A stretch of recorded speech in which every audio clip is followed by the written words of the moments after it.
Di Maria is the spare man. Angel Di Maria, glorious goal.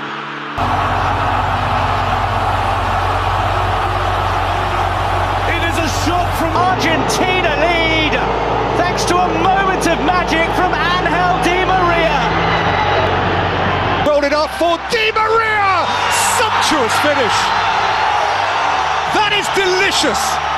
একজন D মারিয়াকে পেতে আর্জেন্টিনাকে যে আরো কতকাল অপেক্ষা করতে হবে তা হয়তো সবারই জানা। ডি মারিয়ারা একবার আসে, থেকে যায় আজীবন খেলোয়াড় প্রেমীদের মনে।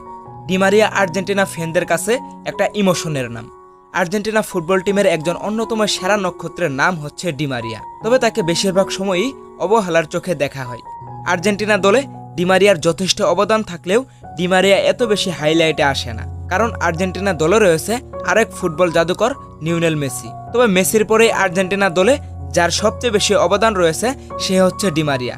দীর্ঘ 28টি বছর আন্তর্জাতিক কোনো শিরোপা না জেতা দলটাকে নিয়ে কোপার ফাইনালে গোল করে জিতিয়েছে শিরোপা, এবং দীর্ঘ 36 বছর পর বিশ্বকাপ জয়ের পেছনে ডি মারিয়ার অবদান ছিল অনেক বেশি।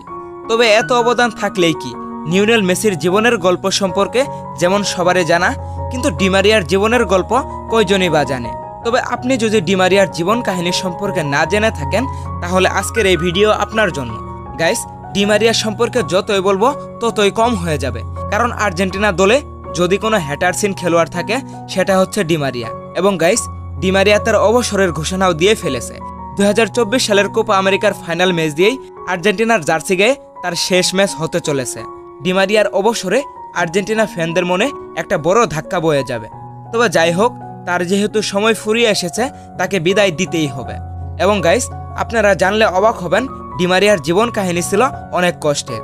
ডি মারিয়া ছোটবেলায় একটি ইটের ভাটায় কাজ করত, মানে ইটের ভাটায় দিনমজুর হিসেবে ডি মারিয়া কাজ করেছে, এবং সেখান থেকে তিনি কিভাবে একজন বিশ্বমানের ফুটবলার হলেন এবং ডি মারিয়া কত টাকার মালিক এবং তার লাইফস্টাইল কিভাবে কাটায় তাই জানতে পারবেন আজকের এই ভিডিওতে। তো যারা চ্যানেলে নতুন অবশ্যই চ্যানেলটিকে সাবস্ক্রাইব করে পাশের বেল আইকনটি বাজিয়ে দেবেন। তো যেমনটা জানেন, ডি মারিয়া জন্মগ্রহণ করেছিল 1988 সালে আর্জেন্টিনার রোজাইরিওতে। সেই হিসেবে তার বর্তমান বয়স হচ্ছে 36 বছর। তার বাবার নাম হচ্ছে মিগুয়েল ডি মারিয়া এবং তার মায়ের নাম হচ্ছে ডায়ানা হার্নান্দেজ। তাছাড়া ডি মারিয়া বিয়ে করেছে 2011 সালে এবং তার স্ত্রীর নাম হচ্ছে জর্জিলা কার্দোসা। ডি মারিয়ার ঘরে 2টি কন্যা সন্তানও রয়েছে। বড় মেয়ের নাম হচ্ছে মিয়া ডি মারিয়া এবং ছোট মেয়ের নাম হচ্ছে প্রিয়া ডি মারিয়া। এবং ডি মারিয়ার সবচেয়ে কাছের বন্ধু হচ্ছে লিওনেল মেসি এবং Cristiano Ronaldo. Guys, Di Maria কিন্তু তার জীবনে অনেক কষ্ট সহ্য করেছে, এমনকি ডি মারিয়া দিনমজুর হিসেবেও ইটের ভাটায় কাজ করেছে। যেহেতু ডি মারিয়ার মা বাবা একটি ইটের ভাটায় কাজ করত, তাই ডি মারিয়াও সেখানে তাদেরকে সাহায্য করত। এবং মজার ব্যাপারটি হচ্ছে, ডি মারিয়াকে ফুটবলের বিষয়ে একজন ডাক্তার বলেছিল ডি মারিয়া ছোট থেকে অনেক বেশি চঞ্চল ছিল, যা দেখে একজন ডাক্তার বলেছিল তোমার জন্য ফুটবল খেলা ভালো হবে, তুমি এখন থেকেই ফুটবল প্র্যাকটিস শুরু করো। তো তখন থেকে ডি মারিয়া ফুটবল প্র্যাকটিস শুরু করে এবং তার সাথে সাথে ডি মারিয়া তার মা বাবার কাজে সাহায্য করে। ডি মারিয়ার ফুটবল খেলার জন্য একজোড়া বুটের প্রয়োজন ছিল। তার মা বাবা এতটাই গরিব ছিল যে সেই সময় তাকে বুট কেনার টাকাও দিতে পারেনি। ডি মারিয়ার বয়স যখন মাত্র 6 বছর তখন থেকেই ডি মারিয়া রোজারিও ফুটবল টিমে যোগ দেয়। তারপর 2007 সালে অনূর্ধ্ব 20 বিশ্বকাপে ডি মারিয়া অসাধারণ পারফরমেন্স করে। তার এই পারফরমেন্সের জন্যই ইউরোপের বিভিন্ন ক্লাব থেকে অফার আসতে শুরু করে। তখন পর্তুগিজ ক্লাব বেনফিকা তাকে $6 মিলিয়ন বিনিময়ে কিনে নেয় এবং 2010 সালে ওই ক্লাবের হয়ে ডি মারিয়া প্রথম হ্যাটট্রিক করে। আর সেই ম্যাচে অসাধারণ খেলার কারণে বিখ্যাত স্প্যানিশ ক্লাব রিয়াল মাদ্রিদের চোখে পড়ে যায় ডি মারিয়া, এবং রিয়াল মাদ্রিদ ডি মারিয়াকে 2010 সালেই $25 মিলিয়ন বিনিময়ে তাকে দলে কিনে নেয়। 2011 এবং 12 সালে অসাধারণ পারফরমেন্স করে ডি মারিয়া এবং সেই বছরে রিয়াল মাদ্রিদ জয় করে নেয় লা লিগা ট্রফি। তাছাড়া লা লিগায় ডি মারিয়ার অসাধারণ পারফরমেন্সের রেকর্ড রয়েছে। তিনি একটি সিজনেই 17টি অ্যাসিস্ট করেছিলেন এবং 2014 সালে তার এত ভালো পারফরমেন্স দেখে ম্যানচেস্টার ইউনাইটেড ক্লাব তাকে $70 মিলিয়ন বিনিময়ে কিনে নেয়। আর এটি ম্যানচেস্টার ইউনাইটেডের সবচেয়ে বেশি এক্সপেন্সিভ খরচ ছিল এবং তখন ডি মারিয়া ম্যানচেস্টার ইউনাইটেডে চলে যায় 5 বছরের চুক্তিতে। ম্যানচেস্টার ইউনাইটেডে আসার পর ডি মারিয়া অসাধারণ পারফরমেন্স করতে থাকে। এরপর 2016 সালে ডি মারিয়া আবারও পিএসজি ক্লাবে চলে আসে এবং পিএসজি ক্লাব ডি মারিয়াকে $50 মিলিয়ন ট্রান্সফার ফি দেয়। পিএসজি ক্লাবের সাথে ডি মারিয়া 8 বছরের চুক্তি করে পিএসজিতে অসাধারণ সময় কাটানোর পরে মেয়াদ শেষ হবার আগেই তিনি জুভেন্টাস ক্লাবে যোগ দেয় এবং 2024 সালে ডি মারিয়া আবারও বেনফিকা ক্লাবে যোগ দেয়। জাতীয় দলের হয়েও ডি মারিয়া অসাধারণ পারফরমেন্স করেছে। 2014 সালের বিশ্বকাপে কয়েকটি ম্যাচ খেলার পর ডি মারিয়া ইনজুরিতে পড়ে যাওয়ার কারণে 2014 সেমিফাইনাল পর্যন্ত খেলা হয়নি তার। তখন যদি ফাইনাল ম্যাচে ডি মারিয়া থাকতো সেই ফলাফলটি হয়তো উল্টোও হতে পারত।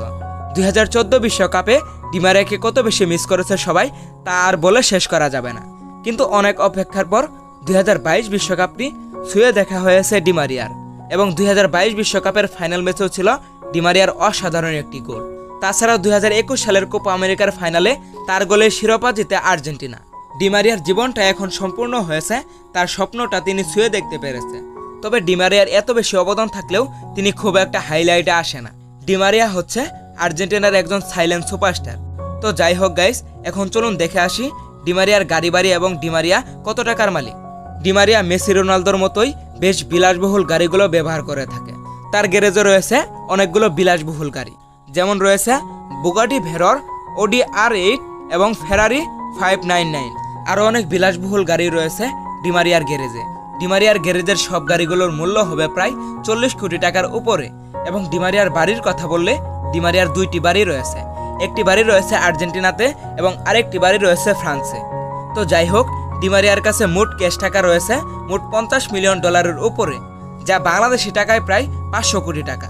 গাইস, ডি মারিয়ার জীবন কাহিনী আপনার কেমন লেগেছে অবশ্যই কমেন্টে জানাবেন। আর আপনি যদি ডি মারিয়ার ভক্ত হয়ে থাকেন তাহলে অবশ্যই কমেন্টে জানাবেন। এবং গাইস, 2024 সালের কোপা আমেরিকাটি আপনারা কার হাতে দেখতে চান? আজ এই পর্যন্তই, দেখা হবে নতুন কোনো ভিডিওতে। টেক কেয়ার, আল্লাহ হাফেজ। Di Maria for Argentina!